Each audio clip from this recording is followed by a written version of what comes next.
اس پر نوفل بن عبد مناف کا پوتا متم بن عدی بولا، اللہ کی قسم اے ابو طالب، تم سے تمہاری قوم نے انصاف کی بات کہی ہے اور جو صورت تمہیں ناگوار ہے اس سے بچنے کی کوشش کی ہے، لیکن میں دیکھتا ہوں کہ تم ان کے سلسلے میں کسی بات کو قبول نہیں کرنا چاہتے۔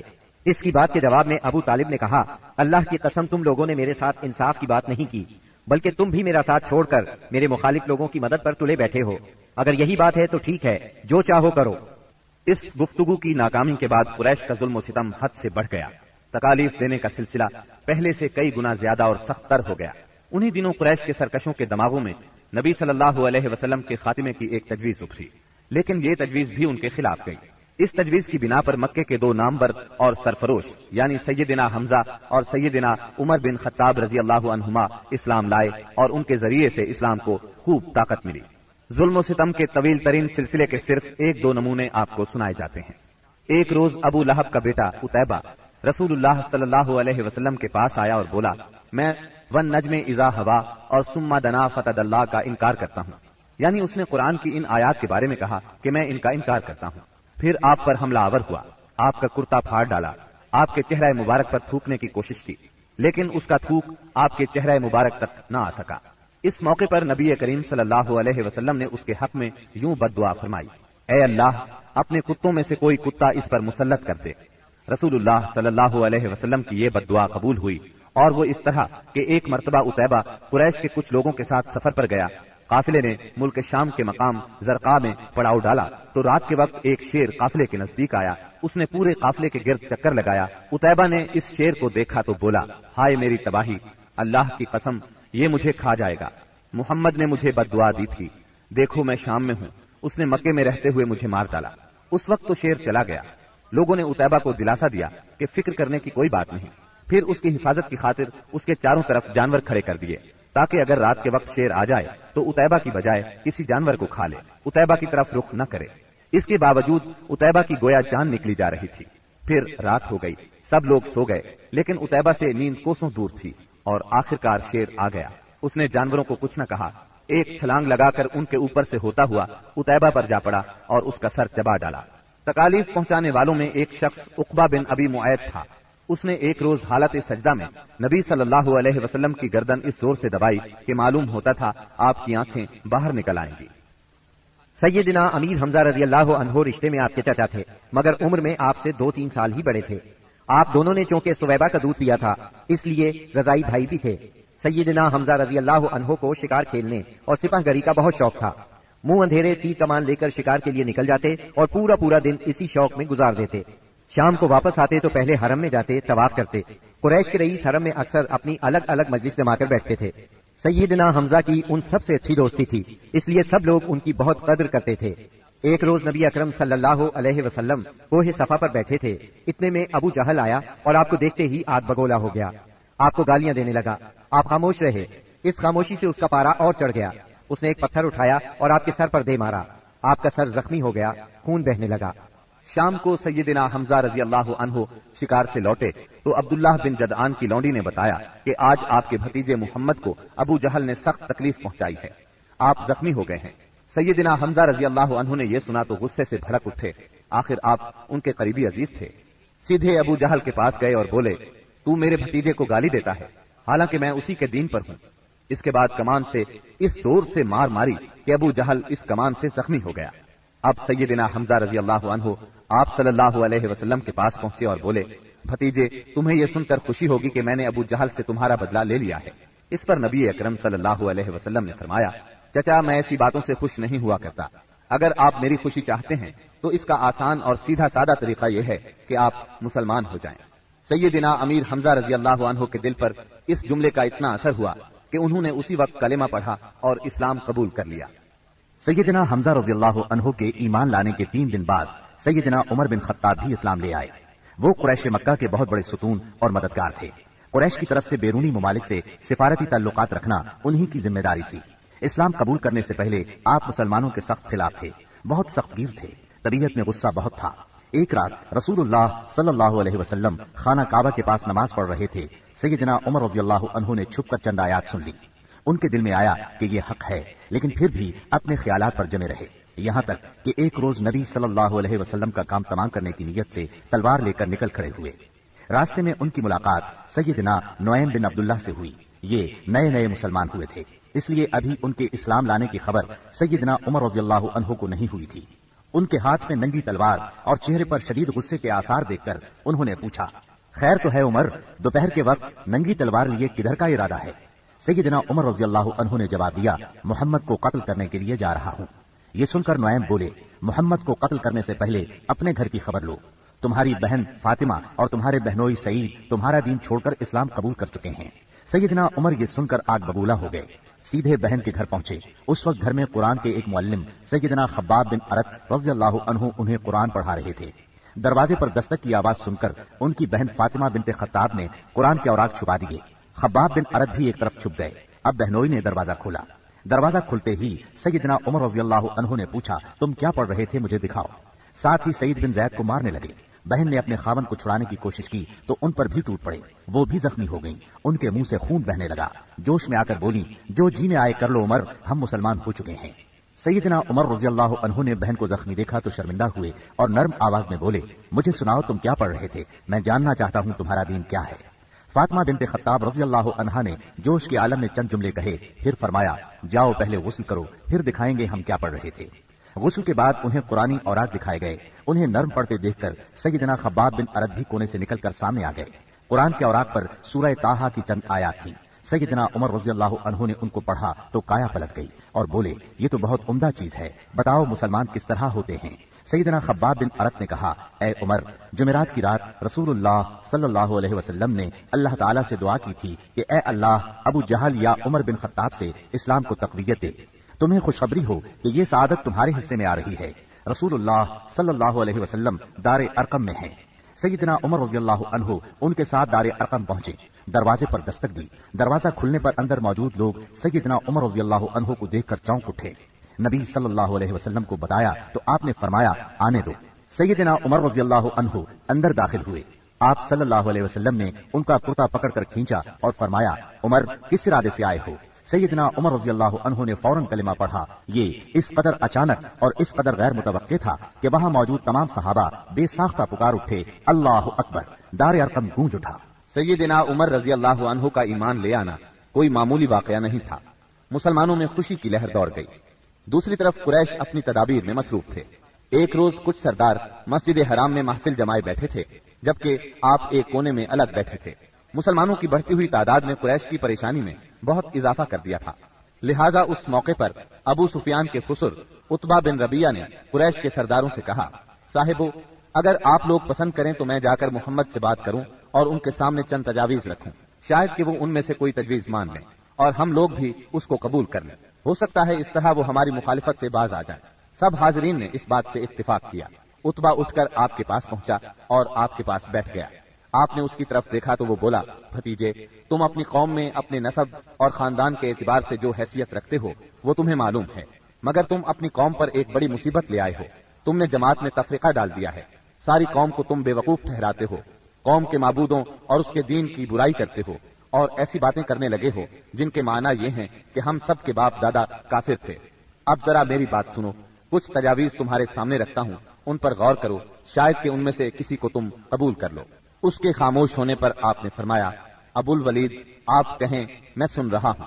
اس نے کہا، بھتیجے، یہ کام جو تم نے شروع کیا ہے، اس سے اگر تمہارا مقصد مال حاصل کرنا ہے تو ہم سب مل کر تمہیں اتنا کچھ دینے کے لیے تیار ہیں کہ تم ہم میں سب سے زیادہ مالدار ہو جاؤ گے۔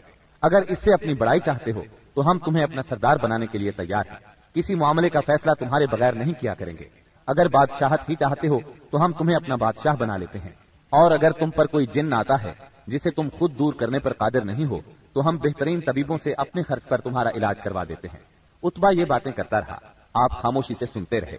جب وہ اپنی کہہ چکا تب آپ نے فرمایا، اچھا اب میری سنو۔ اس کے بعد آپ نے بسم اللہ الرحمن الرحیم پڑھ کر سورہ حامیم السجدہ کی تلاوت شروع کی۔ عتبہ اپنے دونوں ہاتھ پیچھے زمین پر ٹکائے سنتا رہا۔ جب آپ نے آیت سجدہ یعنی آیت نمبر 38 پر پہنچ کر سجدہ کیا، پھر سر اٹھا کر فرمایا، اے ابو الولید، میرا جواب آپ نے سن لیا، اب آپ جانیں اور آپ کا کام۔ ان آیات مبارکہ کا ترجمہ بھی آپ سن لیں جو رسول صلی اللہ علیہ وسلم نے عتبہ کے سامنے اس کی باتوں کے جواب میں پڑھی۔ شروع اللہ کے نام سے جو بہت مہربان نہایت رحم والا ہے۔ حامیم، یہ اتاری ہوئی ہے بڑے مہربان بہت رحم والے کی طرف سے، ایسی کتاب ہے جس کی آیتوں کی واضح تفصیل کی گئی ہے، اس حال میں کہ قرآن عربی زبان میں ہے، اس قوم کے لیے جو جانتی ہے۔ خوشخبری سنانے والا اور ڈرانے والا ہے، پھر بھی ان میں سے اکثر نے منہ پھیر لیا اور وہ سنتے ہی نہیں۔ اور انہوں نے کہا کہ تو جس کی طرف ہمیں بلا رہا ہے ہمارے دل تو اس سے پردے میں ہیں اور ہمارے کانوں میں گرانی ہے، اور ہم میں اور تجھ میں ایک حجاب ہے، اچھا تو اپنا کام کیے جا، ہم بھی یقیناً کام کرنے والے ہیں۔ آپ کہہ دیجئے کہ میں تو تم ہی جیسا انسان ہوں، مجھ پر وہی نازل کی جاتی ہے کہ تم سب کا معبود ایک اللہ ہی ہے، تو تم اس کی طرف متوجہ ہو جاؤ اور اس سے گناہوں کی معافی چاہو، اور ان مشرکوں کے لیے بڑی ہی خرابی ہے جو زکات نہیں دیتے اور آخرت کے بھی منکر ہی رہتے ہیں۔ بے شک جو لوگ ایمان لائیں اور بھلے کام کریں ان کے لیے نہ ختم ہونے والا اجر ہے۔ آپ کہہ دیجئے کہ کیا تم اس اللہ کا انکار کرتے ہو اور تم اس کے شریک مقرر کرتے ہو جس نے 2 دن میں زمین پیدا کر دی، سارے جہانوں کا پروردگار وہی ہے، اور اس نے زمین میں اس کے اوپر سے پہاڑ گاڑ دیے اور اس میں برکت رکھ دی، اور رہنے والوں کی غذاؤں کی تجویز بھی اسی میں کر دی، صرف 4 دن میں ضرورت مندوں کے لیے یکساں طور پر۔ پھر آسمان کی طرف متوجہ ہوا اور وہ دھواں سا تھا، پس اسے اور زمین سے فرمایا کہ تم دونوں خوشی سے آؤ یا ناخوشی سے۔ دونوں نے عرض کیا ہم بخوشی حاضر ہیں۔ پس 2 دن میں 7 آسمان بنا دیے اور ہر آسمان میں اس کے مناسب وحی بھیج دی، اور ہم نے آسمان دنیا کو چراغوں سے زینت دی اور نگہبانی کی، یہ تدبیر اللہ غالب و دانا کی ہے۔ اب بھی یہ روگرداں ہوں تو کہہ دیجئے کہ میں تمہیں اس کڑک سے ڈراتا ہوں جو مثل عادیوں اور سمودیوں کی کڑک کے ہوگی۔ حبشہ میں قریش بری طرح ناکام ہو گئے، دوسری طرف وہاں شاہ حبشہ نے مسلمانوں کے ساتھ اعلیٰ ترین سلوک کیا، انہیں وہاں رہنے کی کھلی آزادی دی۔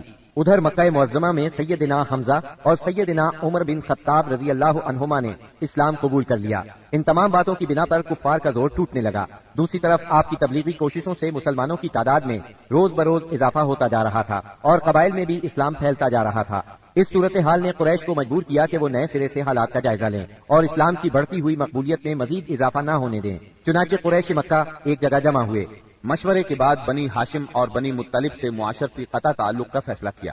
ایک قرارداد لکھی گئی، اس پر حلف لیا گیا، اس میں طے پایا کوئی شخص بنو ہاشم اور بنو مطلب سے شادی بیاہ کے تعلقات نہ رکھے، کسی قسم کا لین دین نہ کرے، نہ کھانے پینے کی چیزیں ان کے ہاتھ فروخت کرے، نہ ان سے بولے چالے، جب تک کہ محمد قتل کے لیے ان کے حوالے نہیں کر دیے جاتے۔ اس قرارداد کو اہمیت دینے کے لیے اس کو کعبے کے اندر لٹکا دیا گیا۔ دوسرے قبائل خاص طور پر بنو کنانہ بھی اس معاہدے میں شریک ہو گئے۔ اس طرح یہ اور مضبوط ہو گیا۔ اس معاہدے کی کتابت بغیض بن عامر بن ہاشم نے کی تھی۔ رسول اللہ صلی اللہ علیہ وسلم نے اس پر بد دعا کی اور اس کا ہاتھ یا ہاتھ کی بعض انگلیاں شل ہو گئیں۔ قریش مکہ کے اس معاشرتی بائیکاٹ سے مجبور ہو کر ابو طالب نے اپنے خاندان کے ساتھ شیب ابی طالب میں پناہ لی۔ شیب ابی طالب مکہ معظمہ میں ایک محلے کا نام تھا، بنی ہاشم اس میں رہا کرتے تھے۔ شیب عربی زبان میں گھاٹی کو کہتے ہیں۔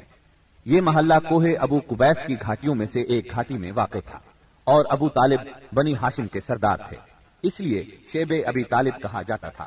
بنی ہاشم اور بنی مطلب کے ہر شخص نے ساتھ دیا۔ بنو ہاشم میں سے صرف ابو لہب نے قریش مکہ کا ساتھ دیا اور وہ شہر ہی میں مقیم رہا۔ بنو ہاشم اور بنو مطلب کے 3 سال اس گھاٹی میں گزرے۔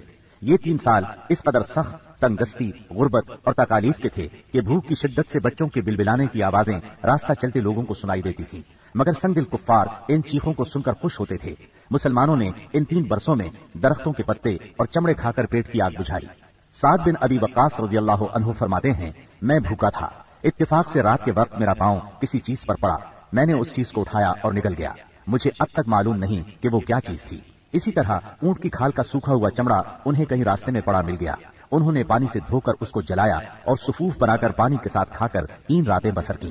یہ معاشرتی بائیکاٹ اتنا شدید تھا کہ قریش نے کھانے پینے کی اشیاء کا لے جانا بھی بند کر دیا تھا۔